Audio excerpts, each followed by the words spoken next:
Bueno, pues terminamos la reunión de hoy de seguridad. Estamos atendiendo asuntos relacionados con el presupuesto, aunque ya se envió. De todas maneras, estamos atentos para aclarar cualquier duda a los diputados. Como ustedes saben, se envía el presupuesto y la ley de ingresos. Ayer se aprobó la ley de ingresos en la Cámara de Diputados, pasa a la Cámara de Senadores. Esa ley tiene que ver con las dos cámaras. Se tiene que aprobar primero la ley de ingresos y el procedimiento es luego aprobar el presupuesto, que es facultad exclusiva de la Cámara de Diputados. Entonces estamos en eso. Ayer hubo para lo financiero, en la parte económica, una buena noticia que dio a conocer la Secretaría de Hacienda. Se logró un acuerdo con lo de la compra de los bonos del aeropuerto, lo cual limpia el camino para resolver en definitiva este asunto y poder con libertad iniciar la construcción de el nuevo aeropuerto en la base militar de Santa Lucía. Se tenía de plazo hasta ayer para llegar a un acuerdo que no es personalizado, tiene que ver con el mercado, tiene que ver con una serie de factores. Influye mucho la confianza. Afortunadamente se logró que el plan de Hacienda funcionara, se obtuvieron buenos resultados.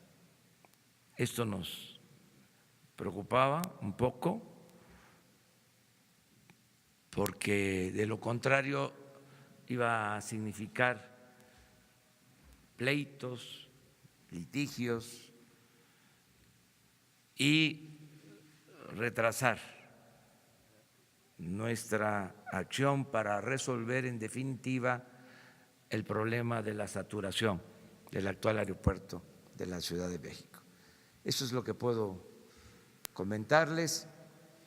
Ayer también recibimos una comisión del gobierno de Canadá.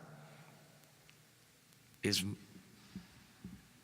muy satisfactorio decirles que se va a firmar un acuerdo de cooperación para rehabilitar 60 hidroeléctricas de nuestro país. Esto significa cambiar turbinas, modernizar todo el sistema de generación de energía eléctrica. Las hidroeléctricas nuestras, las más grandes, las más importantes, se construyeron hace 50, 40 años, cuando el sistema de turbinas no era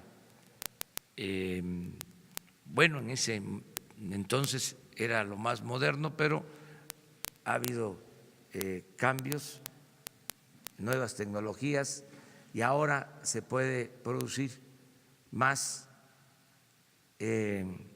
con nuevas turbinas, con el mismo cuerpo de agua, ya se tiene esa infraestructura, es cosa nada más de modernizarla y se calcula que podemos incrementar en el sexenio al doble la producción de energía eléctrica en estas plantas.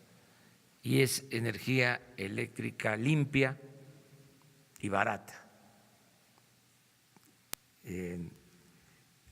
Esta empresa de Quebec, Canadá, es del Estado, es del gobierno, y ellos están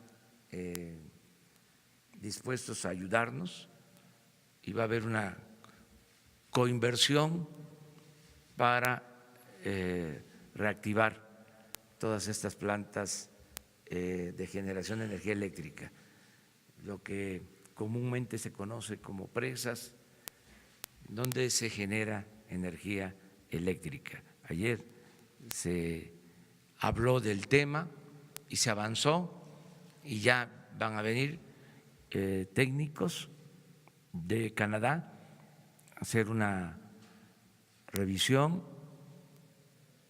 un diagnóstico para la presentación de un programa de colaboración conjunta con el gobierno de Canadá. Ayer también asistimos a la entrega de la medalla Belisario Domínguez a Carlos Payán, algo muy importante, extraordinario, porque es un reconocimiento al periodismo de México.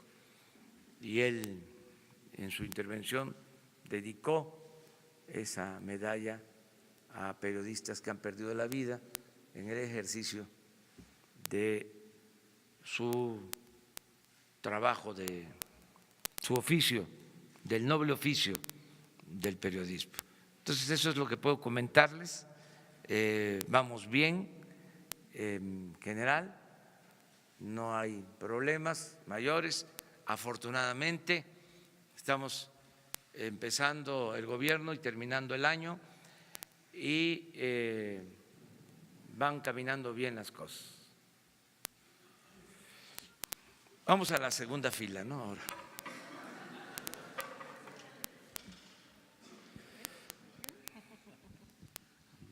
Gracias, Arturo Páramo, de Grupo Imagen.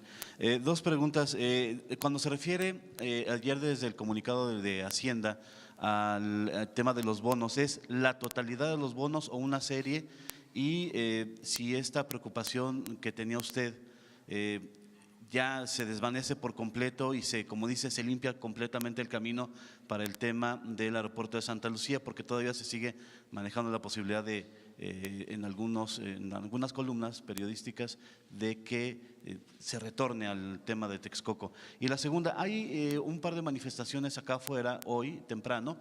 Una es sobre personas que están pidiendo que se reconsidere también el presupuesto en la atención a personas de grupos vulnerables, a organizaciones que se dedican a la ayuda de personas con algún problema de discapacidad, y otra también, otra manifestación de personas que piden que se reconsidere también el presupuesto para apoyar a estancias infantiles del gobierno, propiamente del gobierno federal. Son esas preguntas, por favor. Sí, bueno, en el caso de los bonos, me explicó el secretario de Hacienda, el subsecretario, que con esto ya se resuelve el problema o se evita el estancamiento del problema, el que se empantanara la solución al problema del aeropuerto. Ya se resuelve porque aunque se trata de una parte de los bonos, ya va implícito, se contempla el modificar las reglas. Ese es el acuerdo principal, el que pueda el gobierno actuar con independencia. No iba a ser posible hacerlo si no se conseguía este acuerdo con este porcentaje de las acciones. Además, estamos cumpliendo con nuestro compromiso de respaldar, de apoyar, de proteger a accionistas,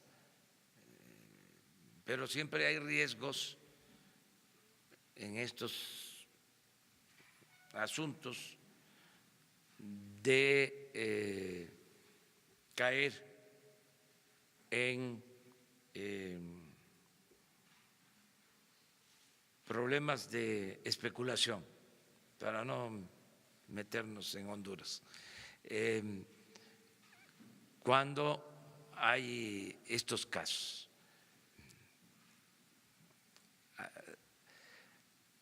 hay grupos que se dedican a la especulación. Yo no quiero utilizar la expresión que usualmente se aplica en estos casos, pero eso se alejó, se ahuyentó a quienes podían tener posibilidades de especular. Todo esto nosotros lo agradecemos mucho, porque tiene que ver con una actitud responsable de inversionistas y significa para nosotros el cumplimiento de todos los compromisos. Fue muy bueno.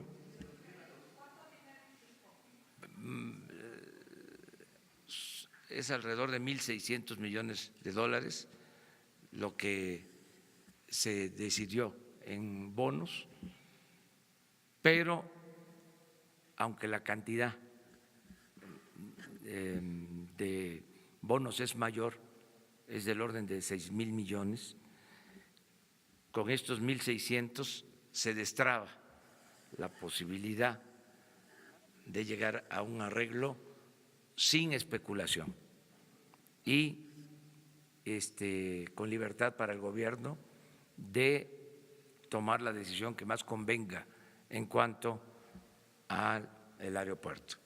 Siempre se tenía la posibilidad de decidir de manera soberana. Nosotros no podemos ser rehenes de nadie, no vamos a ser nunca rehén de nadie, pero implicaba pleitos y juicios y tardanza, demora. Entonces ya se resolvió, estaban muy contentos los de Hacienda ayer que me informaron, porque se resolvió hasta ayer, iba poco a poco avanzando hasta que se logró la colocación, en este caso recompra de los bonos. Y de ahí viene lo de la fibra y viene desde luego el acuerdo con los poseedores de contratos, pero esto era lo más complicado. Acerca de las manifestaciones, pues son muy propias las manifestaciones de protesta por el presupuesto. Es esta temporada. Hay que atender a todos. En el caso de personas con discapacidad, van a recibir los discapacitados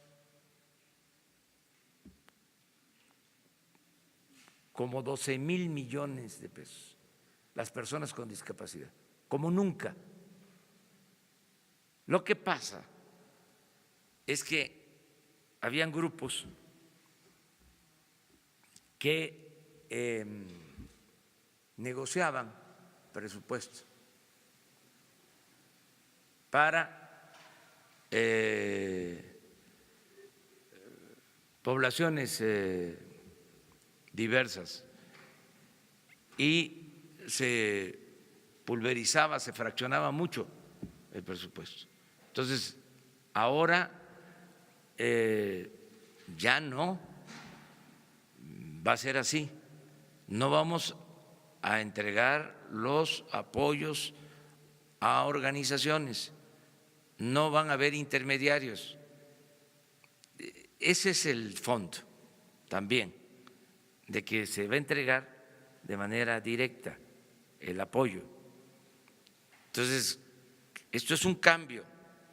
En el caso, por ejemplo, de las estancias infantiles, es lo mismo, es un programa de la antigua Secretaría de Desarrollo Social, de la Sedesol, en el que se entregaban recursos a personas que tenían un espacio para cuidar a los niños de madres trabajadoras. Entonces, va a seguir el programa, pero queremos revisarlo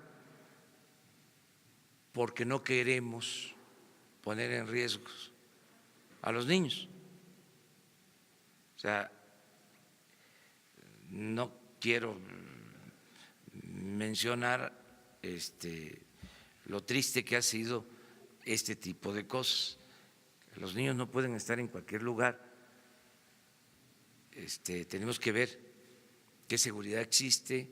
Entonces, también por eso hay diferencias, pero a todos se les va a atender y va a haber justicia, y el que tiene la razón pues va a ser atendido, o sea, sin ningún problema.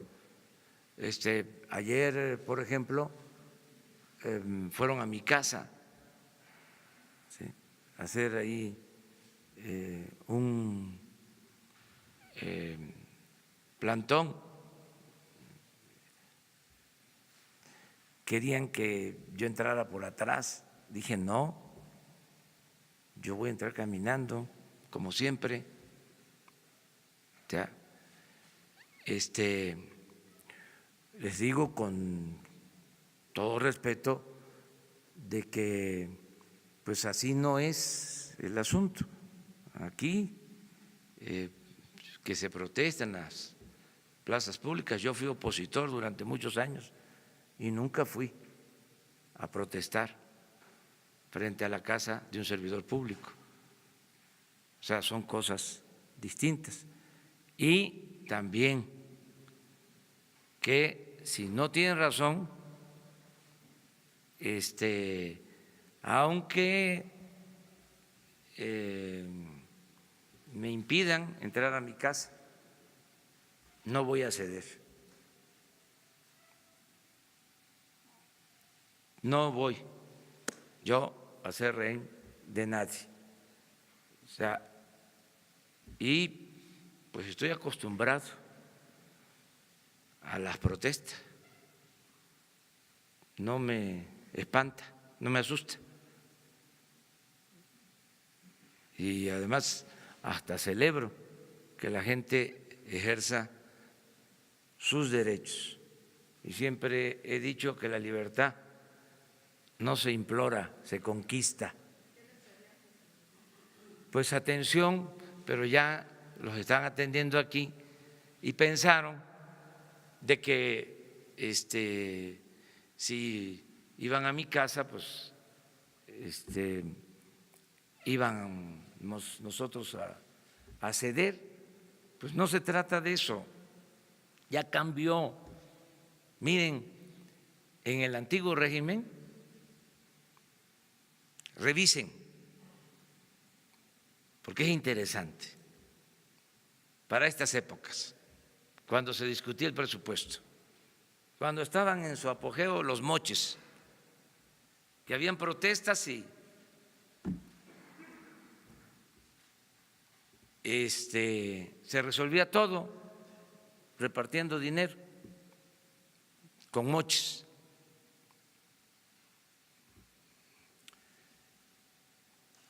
Yo recuerdo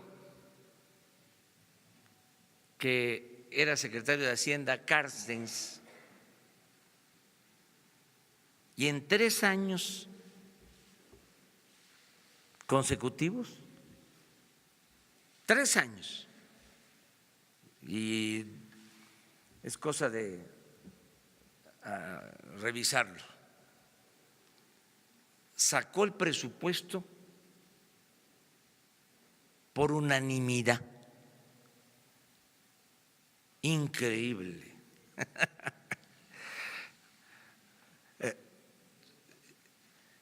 ¿Cómo le hizo? Imagínense, para que todas las fuerzas políticas, la oposición, todos a votar, a levantar la mano, todos, 3 años consecutivos. Y en los últimos años, solo de una organización que ya no puedo mencionar, se oponían, todos de 500, 450 en el antiguo régimen. Y en 3 años, de 500, 500. Increíble. Pues, ¿qué pasaba? ¿Por qué se lograba ese consenso?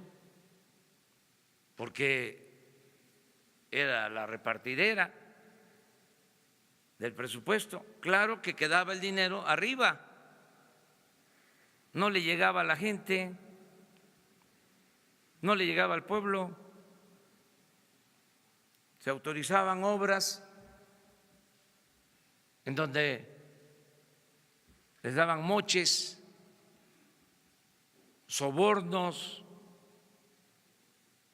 se llamaba bajar recursos, obras que no hacían o que las cobraban carísimas, de mala calidad, caminos que nada más aguantaban entrega, nada más los pintaban, los inauguraban, venía la temporada de lluvia y se volvían caminos de terracería. Una gran farsa, una gran corrupción. Entonces, yo aspiro que ahora el presupuesto se apruebe, no por unanimidad, me generaría sospecha. Diré yo, ¿qué están haciendo para que sea unánime la aprobación? ¿Qué están comprometiendo? ¿Qué están negociando? ¿Cuál es el enjuague? Porque ya se acabó eso. No se permite. A ver, vamos a votar la ley de ingresos, vamos a votar el presupuesto, pero ¿cómo nos vamos a entender? Nada de eso, se acabó. Ya el Poder Legislativo no debe de ser un tianguis, es la representación del pueblo de México. Pero vamos al segundo.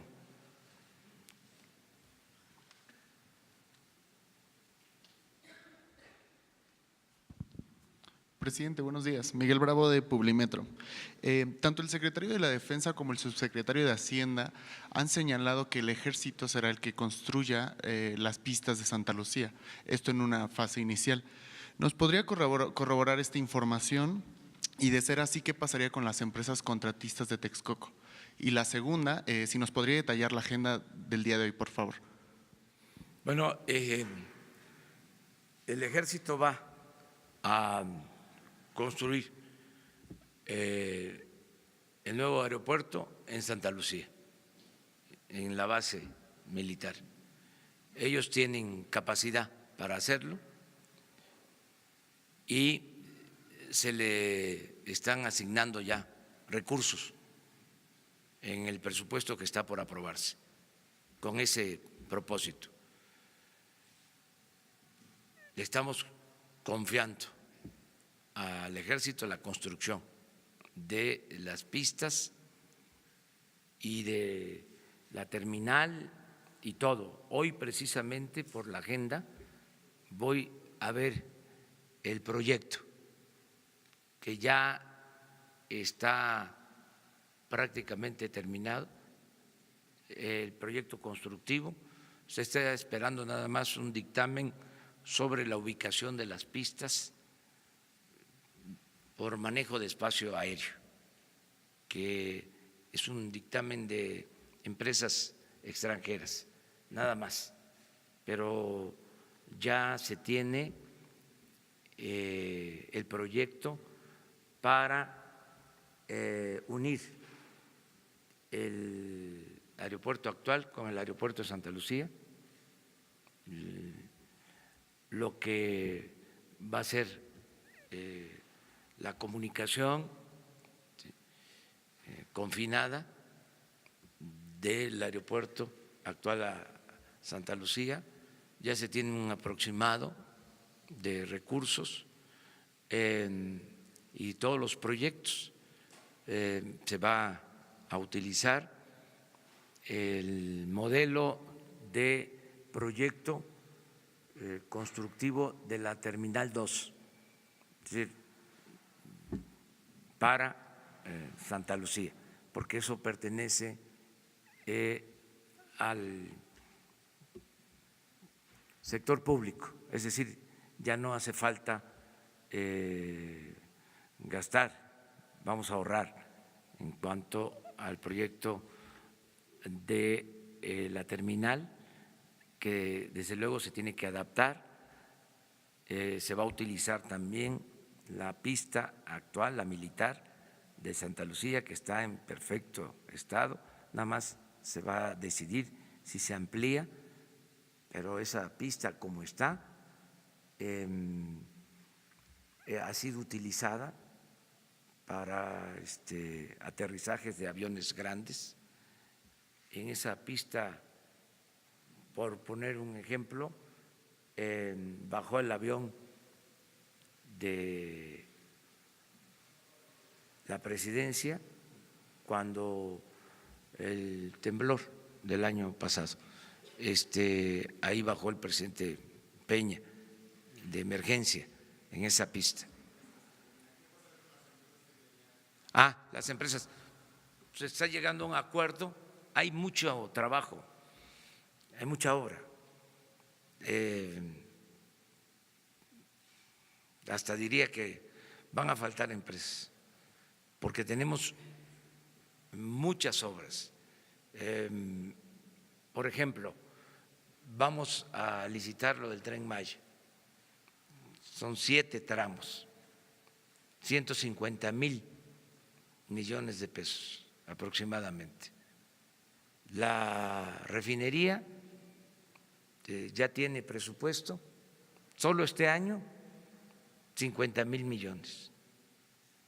Y no lo puede hacer una sola empresa. O sea, son obras que requieren de la participación de varias empresas. Desde luego hay una coordinación de proyecto en general que ya se tiene, pero van a tener trabajo muchas empresas. En lo que es extracción de crudo. Vamos, para que tengan una idea, este año se trabajó en 50 pozos petroleros. El año próximo se va a trabajar en 150 pozos. Entonces, son empresas que van a tener contratos. Por eso no hemos tenido problema. Hay mucha obra también en proceso. De los que están trabajando en el aeropuerto, tienen obras en proceso que van a continuar, carreteras y otro tipo de obras. Segundo, ya quedamos segunda fila. ¿Ya? Es que ayer les tocó a los de adelante. Señor, buenos días. Vengo de Morelia. En principio, me interesa mucho conocer su punto de vista en relación a una política internacional que son las zonas económicas especiales. Usted siempre ha dicho que en su trabajo de justicia social, primero los pobres, Singapur, China, Taiwán, Hong Kong, han sobresalido mucho gracias a las zonas económicas especiales. Nosotros en Michoacán, ¿está usted contemplando, Lázaro Cárdenas, la Unión como zona económica especial? Pregunta uno, perdón.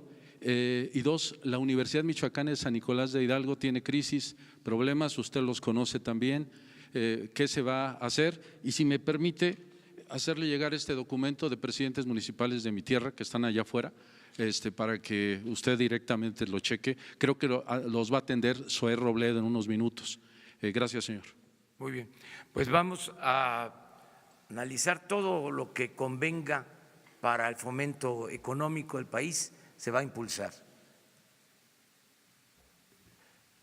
Se llamen zonas económicas o regiones de desarrollo o cortinas de desarrollo o zonas libres de inversión para fomentar la inversión, para crear empleos. Entonces, no descartamos ningún proyecto. En el caso de Lázaro Cárdenas, sí nos han hecho ya una propuesta, lo mismo Manzanillo, vamos el domingo al puerto de Salina Cruz, Coatzacoalcos, o sea, todo el desarrollo de los puertos. Estamos trabajando en eso. Acerca de los problemas que hay en algunas universidades de los estados, la propuesta que nosotros le hicimos a los gobernadores es ayudarles, ¿sí?, si no tenían fondos para cerrar el año, porque se deben salarios o no han pagado aguinaldo, que lo que podíamos nosotros hacer es buscar la manera de adelantar las participaciones, porque no es un compromiso del gobierno federal. Nos está costando trabajo hacerlo, pero estamos haciendo un esfuerzo. Qué bien que me pregunta eso, porque el secretario de Hacienda ya me planteó de que no es fácil que se adelanten las participaciones. O sea, habría que esperar a enero y ahora se requiere tener recursos, pero se está buscando la manera de que con remanentes, con fondos, se pueda adelantar estos apoyos. Entonces se está atendiendo. Yo recibo la carta, el oficio.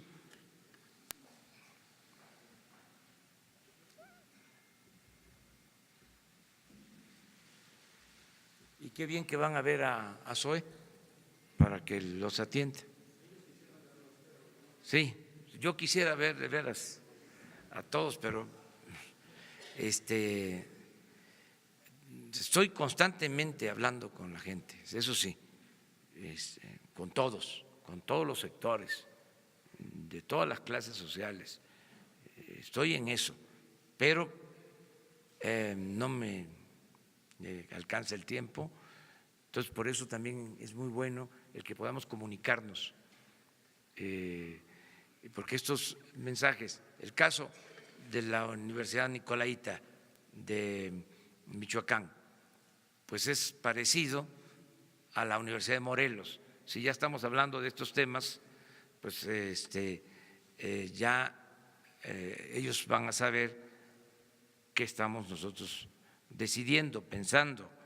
Se están atendiendo todos los casos y estamos haciendo un esfuerzo para que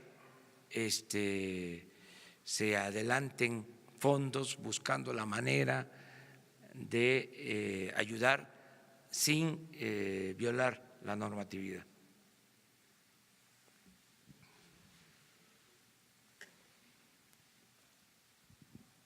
Gracias. Buenos días, señor. Yo quisiera hacerle dos preguntas. La primera, relacionadas con la Guardia Nacional. Por favor, detállenos qué se tiene hasta ahora acerca de este plan de construir en territorio de la Sedena y en Santa Fe unos desarrollos de lujo a fin de financiar la conformación de la Guardia Nacional. Especifíquenos, por favor, cuánto esperan obtener de este proyecto. ¿Cómo sería la propiedad de este proyecto? Se lo quedaría, digamos, el gobierno y él cobraría por el alquiler.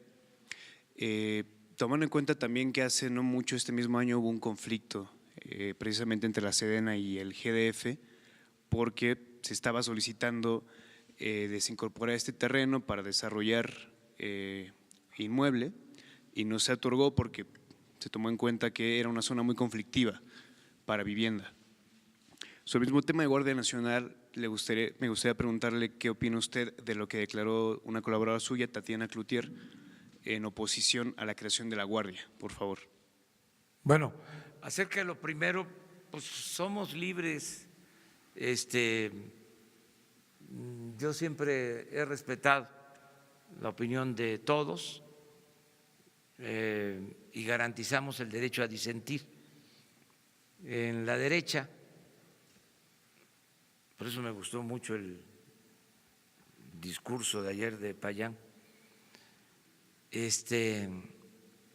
en el fascismo, pues no hay discrepancias, no hay pluralidad, es una sola voz, es un pensamiento único, pero nosotros buscamos la democracia. Entonces, somos libres. Garantizar el derecho a disentir, que se garanticen las libertades, que todos opinen.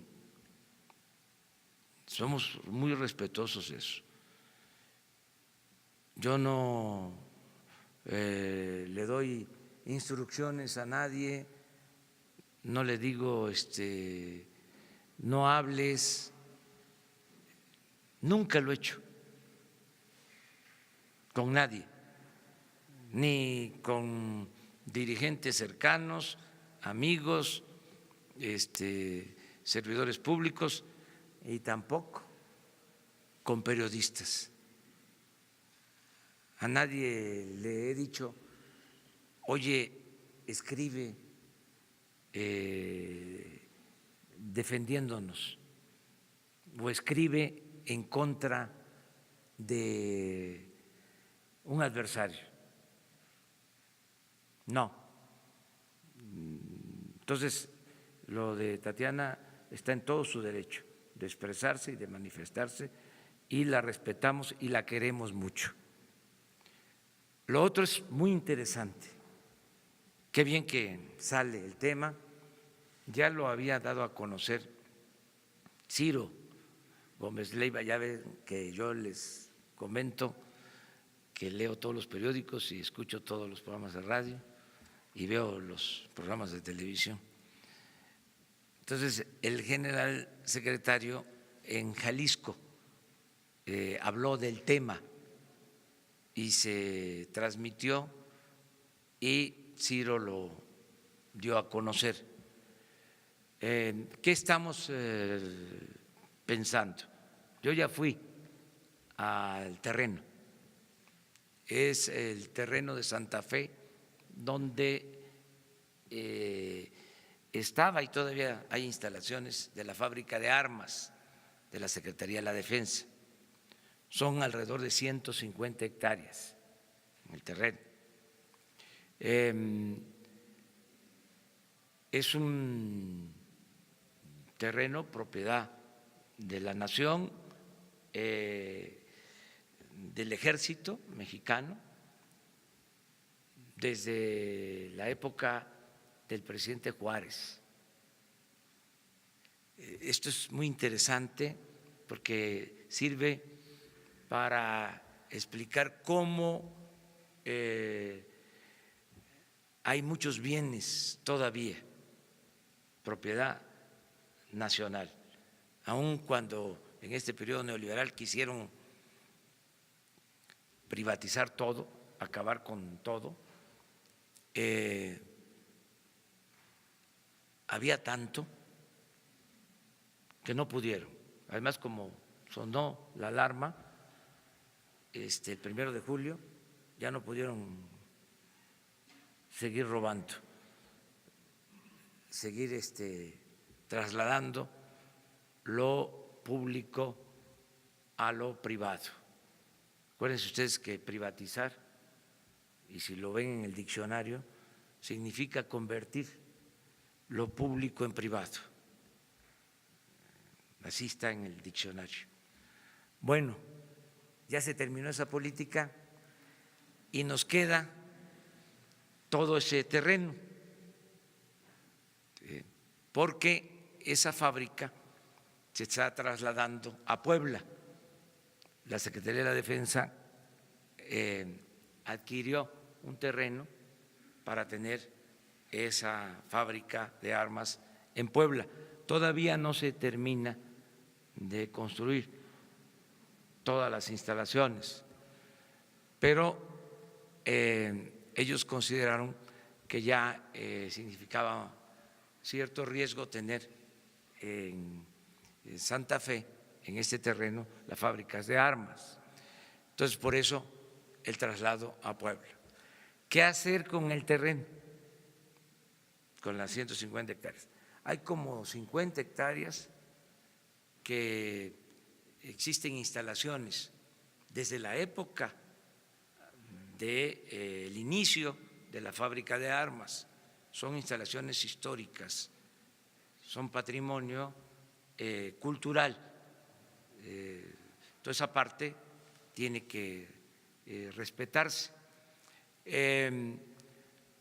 Hay como 100 hectáreas disponibles, quitando toda esta superficie dedicada a edificios históricos que bien podrían convertirse en museo, porque es la historia de las Fuerzas Armadas. También en esas 50 hectáreas hay unidades habitacionales del Ejército, instalaciones administrativas del Ejército. Entonces quedan disponibles 100 hectáreas. Entonces lo que se está pensando es que la misma Secretaría de la Defensa destine alrededor de 70 hectáreas para un parque que sería como la cuarta sección del bosque de Chapultepec, porque se va a conectar con el bosque. Sería la cuarta sección. Todo lo que está cerca de el antiguo pueblo de Santa Fe, todo eso quedaría como un parque, las 70 hectáreas. Y se está pensando, en efecto, en urbanizar 30. La misma Secretaría de la Defensa, para que con lo que se obtenga de la urbanización, con la densidad permitida,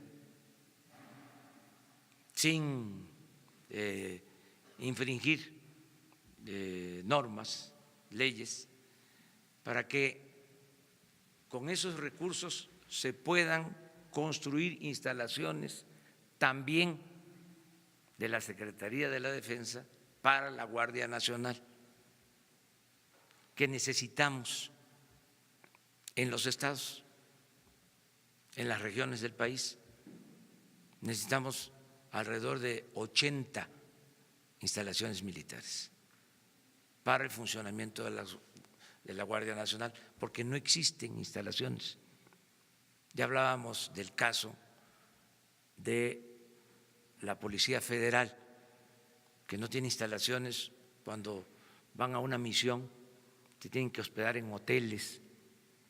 Y en el caso de la Secretaría de la Defensa, que aún teniendo más instalaciones, creo que es la secretaría que más instalaciones tiene de todo el gobierno federal, no son suficientes. Entonces, sería pues un traslado, serían los mismos bienes, quedaría como propiedad de la nación, como propiedad de la Secretaría de la Defensa para instalaciones de la Guardia Nacional. En eso estamos. Hoy precisamente vamos a presentar el proyecto, o mejor dicho, hoy vamos a revisar el proyecto.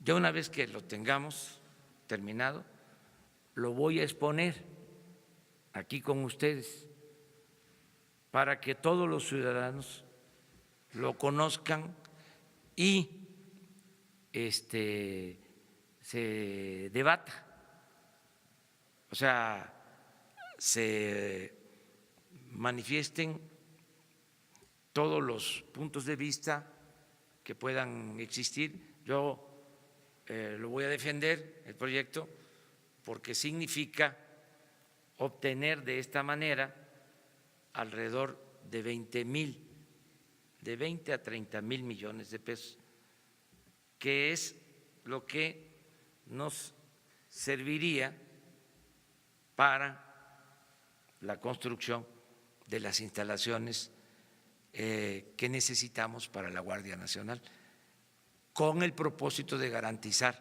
la seguridad pública. O sea, en su momento, si vemos que se requiere, se consulta. O sea, ¿mande? No sabemos. Cuando tengamos ya el proyecto, lo presentamos. Pero van a decidir los ciudadanos. Esta es una forma importante de atender este asunto. ¿Mande? Es que no se va a saturar, es que estamos hablando de dejar la mayor parte del terreno como área verde. O sea, no va a ser una inmobiliaria privada, no es un negocio privado. O sea, es el mismo gobierno, en este caso la Secretaría de la Defensa, la que lleva a cabo la urbanización de acuerdo a las normas, y lo que se obtenga es para la adquisición de terrenos y la construcción de instalaciones para la Guardia Nacional. O sea, no se privatiza, es una especie de permuta, nada. Bueno, pero eso es lo que va a adquirirse como instalaciones nuevas, todo. O sea, es una parte del terreno, pero cuando conozcan el proyecto. Lo estamos haciendo así, o lo vamos a hacer así, porque necesitamos los recursos. Ya les he dicho, se requieren 266 coordinaciones territoriales para garantizar la seguridad pública. Y se requieren como 120, 150,000 elementos y se requieren instalaciones. O sea, hacer las cosas bien, porque actualmente no hay instalaciones, no hay elementos, es un desastre. No les importó la seguridad de los ciudadanos.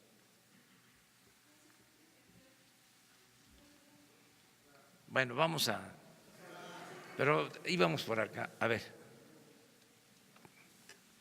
Gracias, presidente. Buenos días. Alfonso Bárcenas, de Cadena Raza. Preguntarle, primer tema, ¿qué opinión le merece que el rector de la universidad, Enrique Graue, se sumó a este plan de austeridad y también el director del Politécnico, por un lado? Sin embargo, el gobernador del estado de Morelos dice que no está dispuesto a bajarse el sueldo. Y otro tema muy importante, el tema de educación. Usted está manejando su gobierno para evitar precisamente la corrupción. Hay comedores que se están manejando ya desde tiempo atrás en escuelas de tiempo completo. ¿Cómo está dando este manejo, los recursos de los comedores de las escuelas públicas? ¿A dónde va a parar todos estos recursos? ¿Se piensa ayudar a la gente, en este caso como los desayunos, a bajar el costo de esos comedores? Por ejemplo, si están a 25 pesos, ponerlos a 10 pesos, para ayudar a la economía de la gente. Gracias, presidente. Acerca de la reducción de los sueldos de los altos funcionarios públicos en lo que corresponde a el gobierno federal, es por ley. O sea, hay una interpretación que se está haciendo de que hay ciertos servidores públicos que no tienen por qué bajarse el sueldo, pero está en la Constitución. Entonces, eso es un asunto legal, constitucional, y al mismo tiempo es un asunto también voluntario, de convicciones. Por eso celebro que el rector de la universidad y el director del Politécnico hayan decidido reducirse los sueldos. Eso es importante, y ojalá y otros hagan lo propio, lo mismo, porque es muy abusivo el estar ganando tanto en un país con tanta pobreza, con tantas necesidades. Entonces, qué bien que el rector y el director del Politécnico están actuando de esta manera, lo celebro, y ojalá y otros hagan lo mismo. Hay servidores públicos que están totalmente de acuerdo en esta medida, que ya, insisto, es una norma constitucional, ya es una ley que debe de cumplirse. Acerca de cómo ayudar en desayunos escolares, en los comedores, pues estamos en eso. Yo les comento que todo el plan de austeridad que se está aplicando es para liberar fondos, para que el presupuesto apoye a la gente que más lo necesita, porque había una especie de enajenación, no les importaba la gente y el presupuesto era nada más para consumo interno del gobierno. El gobierno estaba ensimismado. Entonces, todo el presupuesto era para el aparato, para mantener el aparato administrativo. Y no se transferían recursos, no se entregaba el dinero a la gente, porque el gobierno no tenía como función apoyar al pueblo. El gobierno era un facilitador del saqueo. Entonces, por eso, tanto desconcierto.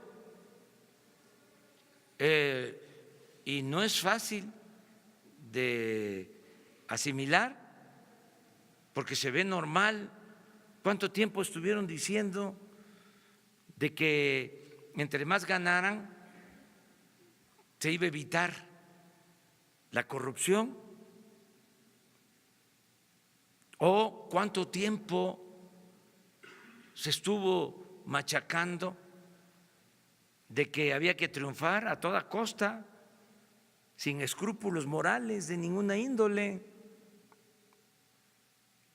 que el que no transaba no avanzaba y que era un tonto el que no aprovechaba, o si se ocupaba un cargo y había que tomar una decisión, siempre se le recomendaba al servidor público: no te metas en lío, si no es tuyo el dinero. Y los bienes públicos se maltrataban, los vehículos, excesos en todo. En las oficinas las luces prendidas día y noche, teléfonos al por mayor, gasto excesivo de gasolinas. O sea, ustedes van a hacer el recuento de los hechos porque ustedes son investigadores, pero era un desperdicio por entero de todo. Sistemas de comunicación, se puso de moda la compra de sistemas de cómputo, todo se quería resolver con las nuevas tecnologías, con sistemas de internet, y había mucha charlatanería, ¿no? Este es un sistema en donde te vas a poder comunicar, ¿sí? No solo con los mexicanos, sino con todo el mundo. Vas a hablar y te van a estar escuchando todos. ¿Cuánto cuesta el sistema? Miles de millones de pesos, rentas, ¿sí? El caso de los aviones, les decía, el avión presidencial, todavía se contempló en el presupuesto 500 millones de pesos para un año de renta. Los 6 nuevos helicópteros que compraron, 400 millones de pesos al año. Los vehículos de aquí, rentados, todos. El que utilicé antier para ir a Hidalgo, renta, ya se termina el contrato ya, y voy a buscar a ver qué vehículo utilizo, porque también los que quedaron, todos blindados. Entonces, camionetas, Suburban, pero muchísimas. Lo que pasa es que el secretario de la Defensa, el general secretario, pues es muy prudente, pero era como para ponerlas aquí en el Zócalo, todas las camionetas que tenía el Estado Mayor Presidencial, o sea, todo un exceso. Entonces ya eso se termina, por eso nos va a rendir el presupuesto y por eso vamos a poder mejorar la alimentación en las escuelas y por eso las becas para los estudiantes. Ese es el cambio que se está llevando a cabo. Presidente, buenos días. David Pérez de Tejada, de Informe 24. 3 preguntas. Una, se había dicho que si había recortes de personal en dependencias del gobierno sería a nivel de arriba. Según hemos visto en redes sociales por los mismos empleados, estos recortes han sido en las bases o a personal eventual. ¿Qué tanto se está defendiendo o cuidando al trabajador y qué va a pasar con los eventuales? La otra pregunta era, otro de los personajes que se está quejando sobre el presupuesto es el gobernador de Chihuahua, Javier Corral, que dice que le tocó menor presupuesto a Chihuahua que a Tabasco, siendo que tiene mayor población. Dice que no se va ni siquiera a acabar el hospital que usted visitó hace unos meses. ¿Qué respuesta le daría en ese aspecto? Y la otra es, hace unas semanas informó que Santiago Nieto pediría a la Secretaría de Relaciones Exteriores iniciar los trámites de extradición de César Duarte. Usted ha comentado que no se va a perseguir los grandes nombres y chivos expiatorios, pero ¿cuál sería la postura del gobierno en este caso y si se van a realizar las acciones para esta extradición? Muchas gracias. Mire, acerca de los trabajadores de base sindicalizados, el compromiso es mantener sus bases, sus fuentes de trabajo. No se va a afectar a nadie que esté eventual o por honorario, a nadie, trabajadores de base. Ese es el compromiso que hemos hecho.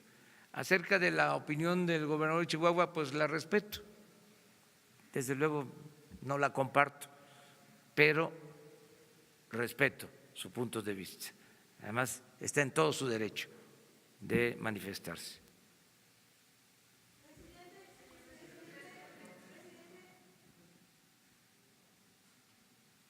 Seguimos con, bueno, pero a ver, una pues. Faltan 3. Son dos asuntos. Nancy Rodríguez, de Oro Sólido en Redes. Son 2 asuntos, presidente. La más importante es de que las personas con discapacidad que están manifestándose ahorita afuera ya lo escucharon, ya le etiquetaron incluso una fotografía con sus peticiones. Ellos piensan que se les va a reducir sus recursos. No sé si tenga algún mensaje para ellos, No. ahorita lo están escuchando. Qué bien que sale el tema. 1 millón de discapacitados pobres van a recibir una pensión mensual, igual que la de los adultos mayores. Ese millón de personas con discapacidad van a ser niñas y niños como población prioritaria o preferente, porque son muchos más los discapacitados, las personas con discapacidad en el país, más de 1 millón, desde luego. Pero por eso se decidieron 2 cosas. Primero, que sean los más pobres. Les puedo comentar, bueno, y lo segundo, que sean niñas y niños. Les puedo comentar, por lo mismo que del millón, 95,000 van a ser niñas, niños de los pueblos indígenas de México. No va a quedar una persona con discapacidad indígena sin pensión. Y esto significa una inversión del orden de 12,000 millones de pesos. Nunca se había destinado tanto para apoyar a personas con discapacidad. De todas maneras, ¿sí?, se va a atenderles a ellos, porque tienen derecho, ¿sí?, pero se les va a explicar de qué, cuánto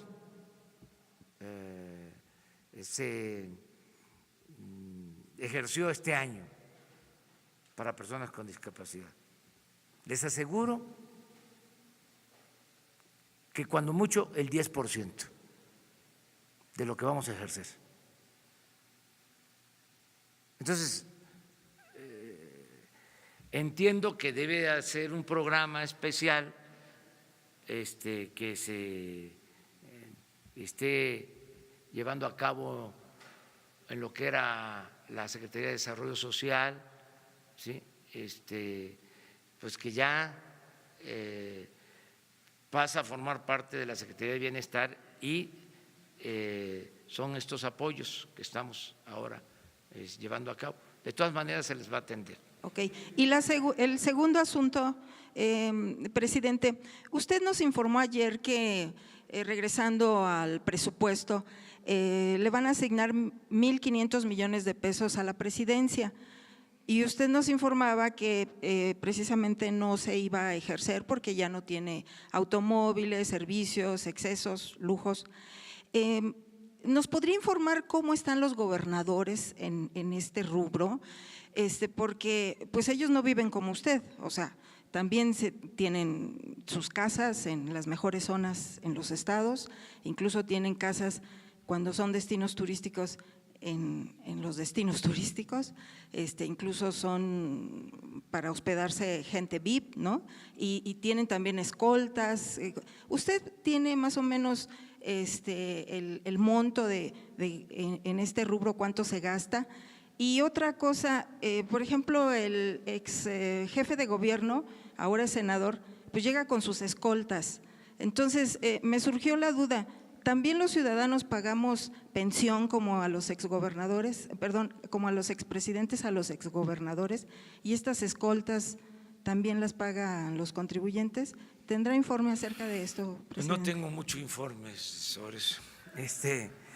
No sé, lo que sí les puedo comentar es que el presidente de México tenía personal y se pagaba mantenimiento para 2 casas de descanso,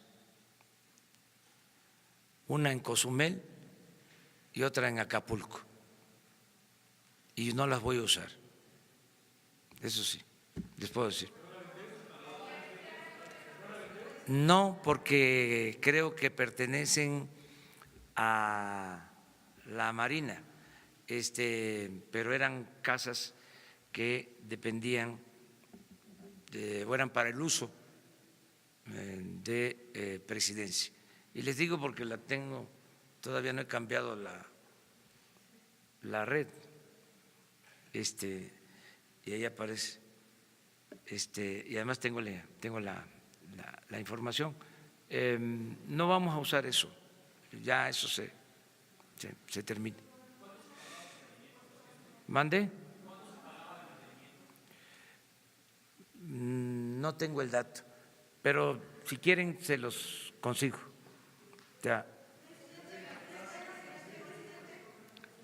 Lo de los gobernadores no sé, y es un asunto de veras que no lo sé. O sea, además no me corresponde.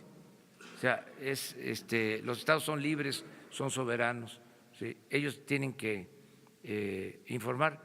Sé que algunos ya están decidiendo no vivir en las residencias oficiales, sé que algunos están dejando de utilizar los aviones privados. Por ejemplo, se paga, eso lo sé, mucha renta de aviones, o sea, porque no necesariamente son aviones del gobierno, sino pagan las rentas de aviones, de helicópteros. He recibido peticiones para que los helicópteros, lo acabo de plantear, que se compraron, que son helicópteros que costaron alrededor de 1,000 millones cada uno. Hay 6 nuevos. Ya hay estados que me están solicitando para que se utilicen como ambulancias aéreas. Hay estados que sí necesitan por emergencias el traslado de enfermos y todo, y estamos también analizando esa posibilidad, siempre y cuando integremos el sistema de salud, que ese es otro asunto que quiero hablar con ustedes, porque que lo sepa la gente, lo peor, que ya es decir bastante, es el sistema de salud pública.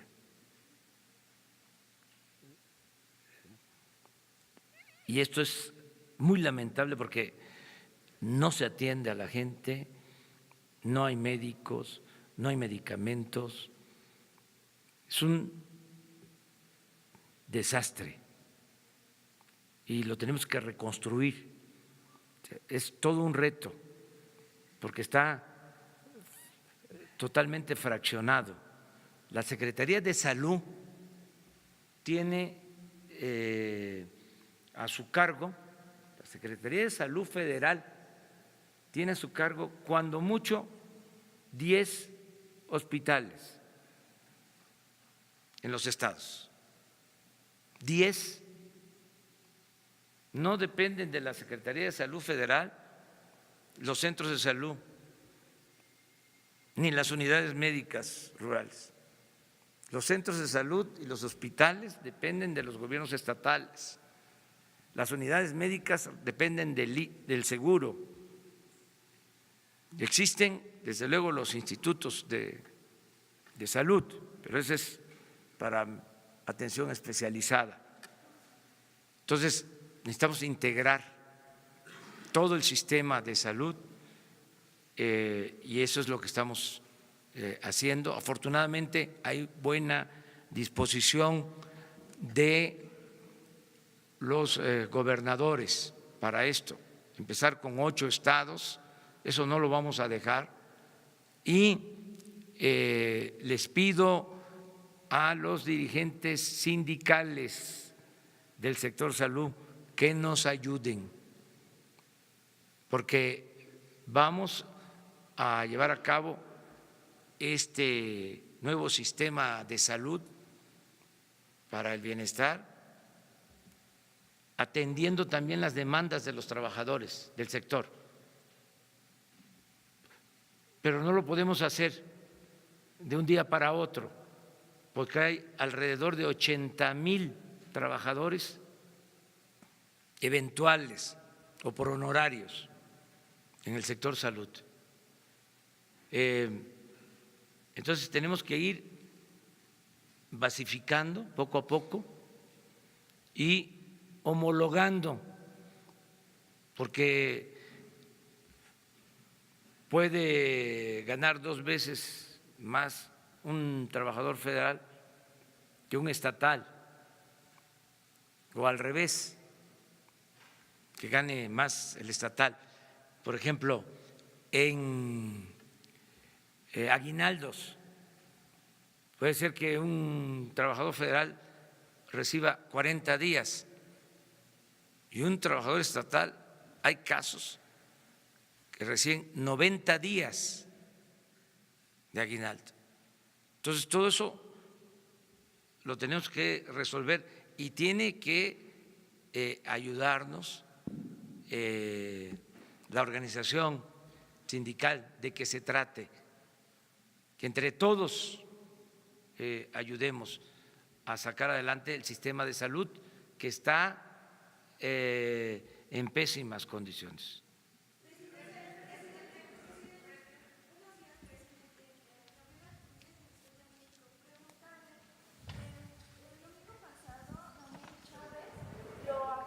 Al recorrido, muchas gracias. El domingo pasado Daniel Chávez lo acompañó en el recorrido que hizo por lo que va a ser la ruta del Tren Maya. Preguntarle si él se va a incorporar a su consejo asesor empresarial y bueno, también qué fue lo que platicó ese día con él y con Miguel Alemán. Y por otro lado, también hoy la Conferencia Nacional de Gobernadores se va a reunir para acordar solicitarle a usted más presupuesto en los estados de la República. ¿Qué mensaje le daría a los gobernadores o qué es lo que les respondería ante esta petición? Gracias. Y por último, saber cuál va a ser su agenda del día de hoy, si nos la pudiera compartir, por favor. Gracias. Sí, tanto Daniel Chávez como Miguel Alemán forman parte del consejo que se integró para apoyar al gobierno de la República, una asociación de asesores que no cobran, que me reúno con ellos de manera periódica. Bueno, lo acabo de hacer, me reuní con este equipo de asesores, ellos me dan sus puntos de vista sobre cómo ven la situación económica, cómo ven la marcha del país, me plantean inquietudes, yo los escucho y me sirve tener este grupo de asesores del sector empresarial. Como escucho pues a dirigentes de las comunidades indígenas, como escucho a dirigentes de las organizaciones empresariales, de la sociedad civil, como les escucho a ustedes todos los días, así estoy consultando permanentemente a todos los ciudadanos. Daniel Chávez es empresario del turismo, es de los empresarios más importantes del sector turístico nacional, sobre todo porque promueve mucho la llegada de turistas a México, es de los que promueve más la entrada de divisas por el turismo. Miguel Alemán pues es el presidente del Consejo de Interjet y tiene también otras actividades empresariales, y otros con los que me estoy reuniendo. La agenda de hoy va a ser lo del aeropuerto. Voy a reunirme ya con los responsables de comunicaciones, de la Secretaría de la Defensa, de Hacienda, para ya definir lo del aeropuerto con el proyecto, pensar ya en licitaciones. Vamos a ver también lo de los terrenos de la fábrica de armas, el proyecto que ya hoy me lo van a presentar en su fase inicial, en una primera etapa.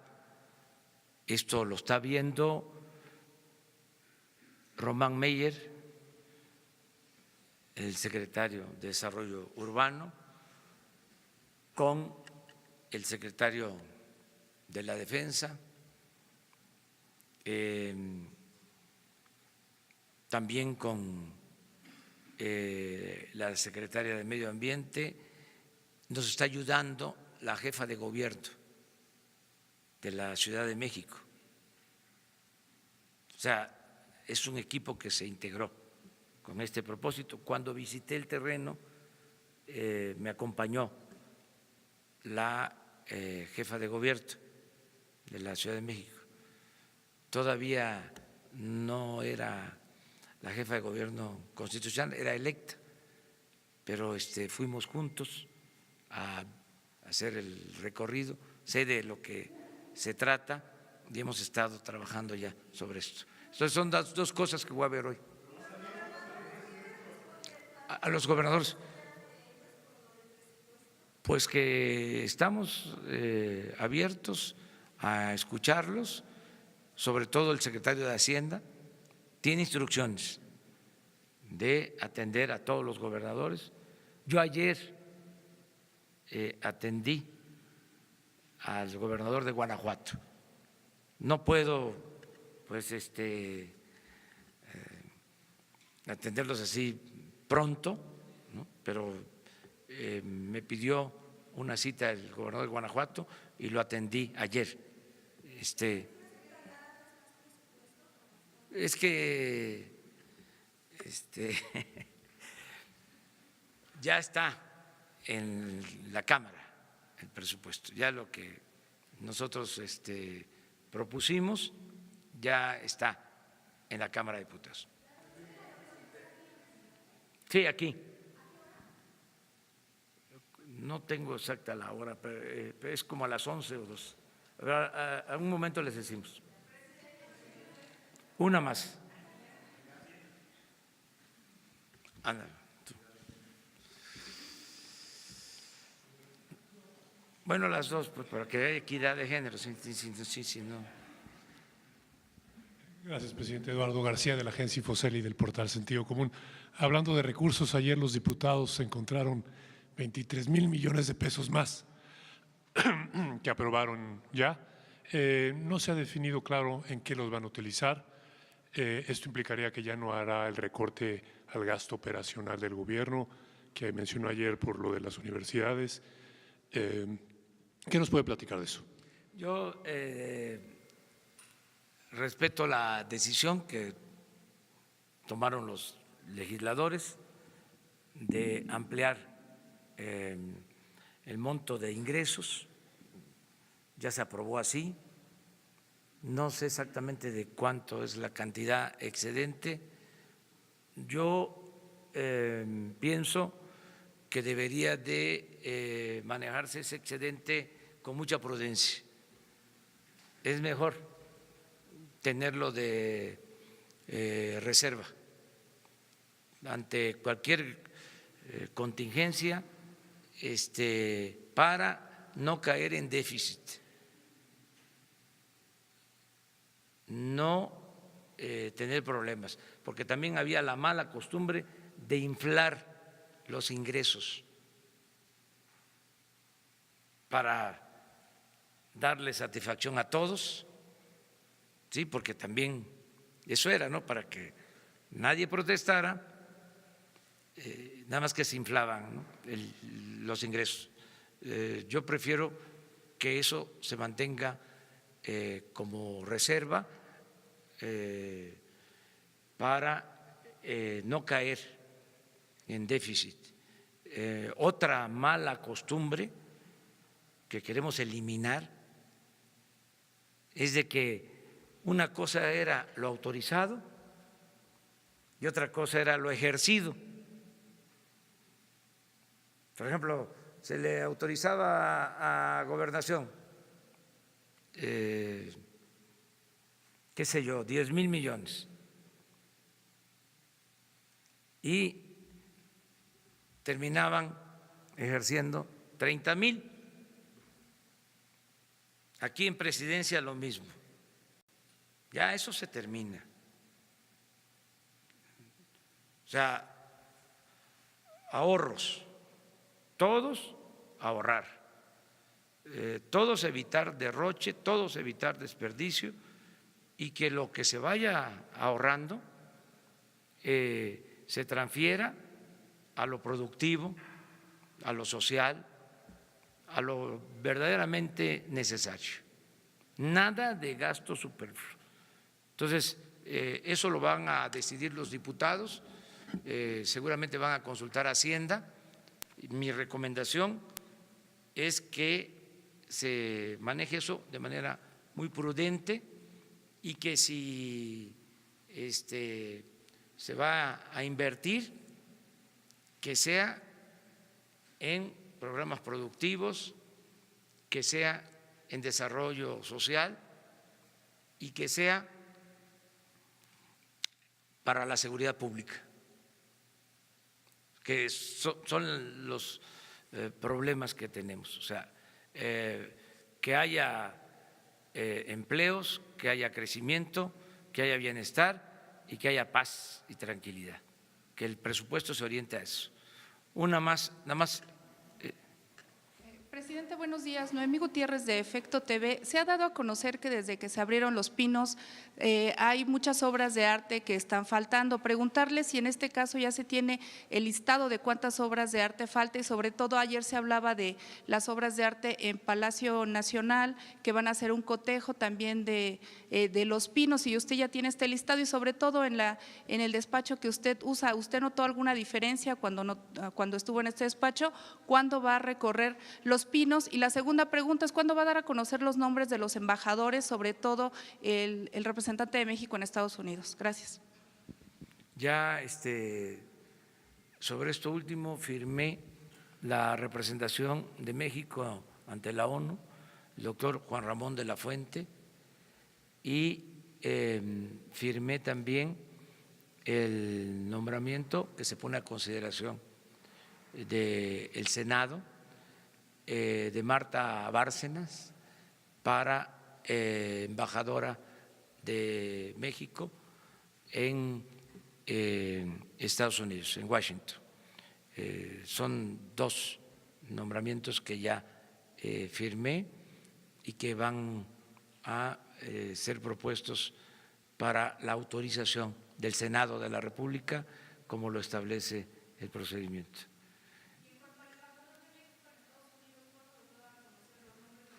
Ya Marta Bárcenas. Es una embajadora de carrera del Servicio Exterior, lleva 30 años en el Servicio Exterior. Me preguntaste otra cosa. Sí, yo no encontré ningún faltante, o sea, en la oficina. Por cierto, un día les voy a invitar, ¿sí? Porque es un museo, ¿sí? Para que conozcan y vean, ahí está la historia, ¿no? Y hay contrastes porque hay salones, hay oficinas, espacios que tienen que ver con un estilo republicano, hay otros espacios que tienen que ver con un estilo monárquico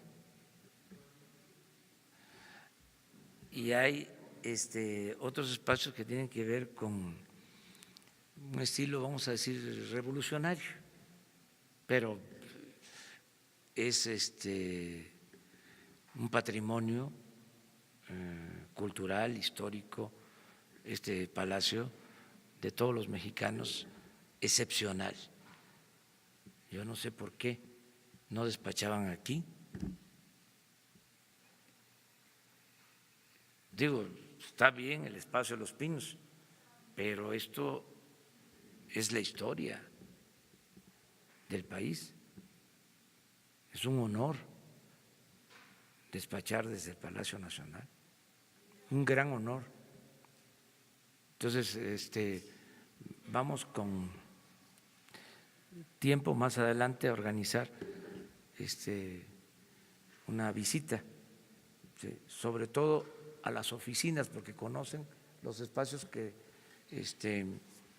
son para el público, los museos que hay, que son además extraordinarios, las bibliotecas que existen, pero las oficinas que usaban los presidentes también, los salones son algo importante, ¿no? Yo les invito a eso, cuando tengamos tiempo libre. En el caso de Los Pinos, sí, al parecer, según me han informado, no hay muebles y faltan pinturas, algunas obras, pero no se sabe si se le entregaron a los fondos, porque muchas de las obras de arte que están en las oficinas públicas pertenecen al patrimonio de Hacienda, ¿sí? O tienen que ver con el gobierno federal. Entonces no se sabe si se entregaron, eso se está viendo, en su momento se va a saber. Pero hay que verlo primero. O sea, yo no quiero que hagamos escándalo de nada si no tenemos elementos. O sea, porque todo es supuestos, y le he pedido no solo a los funcionarios, servidores públicos, en este caso a Alejandra, secretaria de Cultura, Alejandra Fraustro, de que actúen con mucha seriedad, con mucha responsabilidad. O sea, no queremos escándalos, que cuando se presente algo es porque se tengan todos los elementos. Entonces, por eso, mejor vamos a esperarnos a que se tengan elementos sobre esto.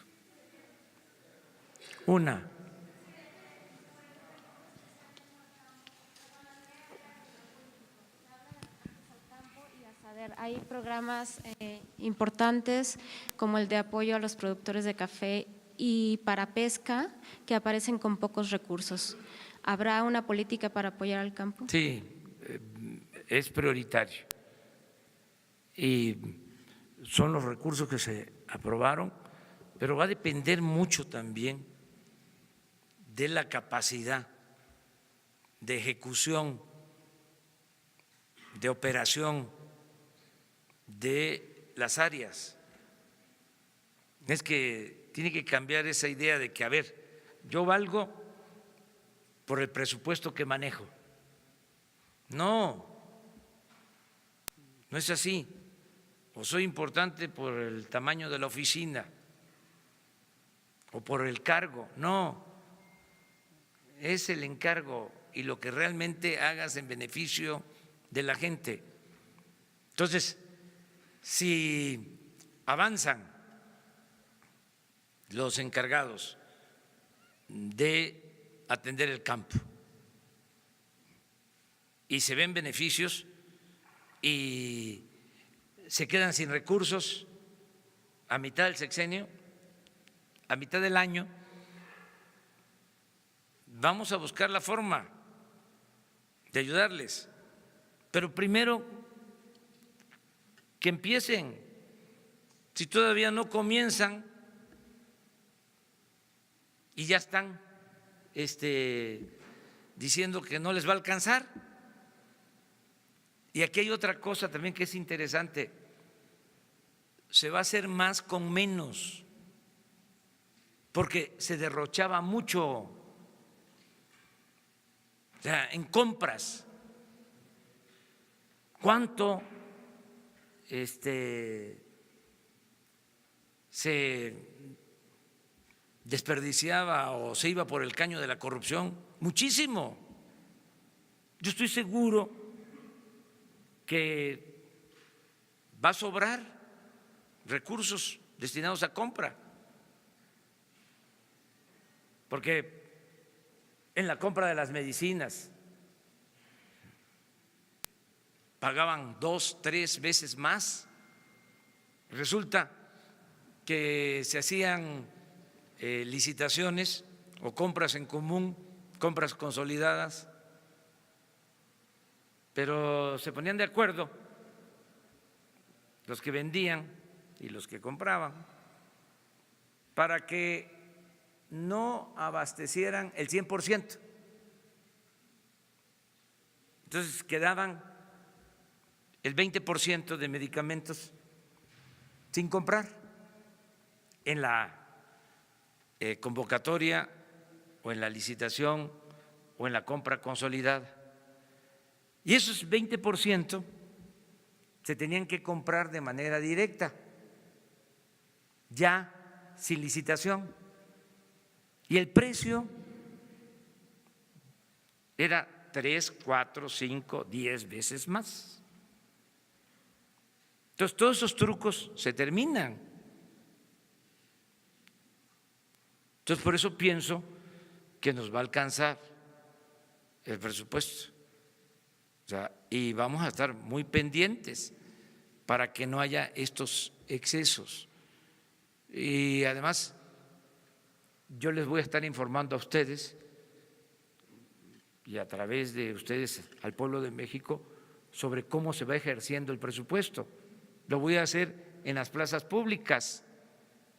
Voy a estar constantemente informando. Este programa lleva tanto avance, se ha invertido tanto, ha beneficiado a tantas personas. Este programa se está quedando rezagado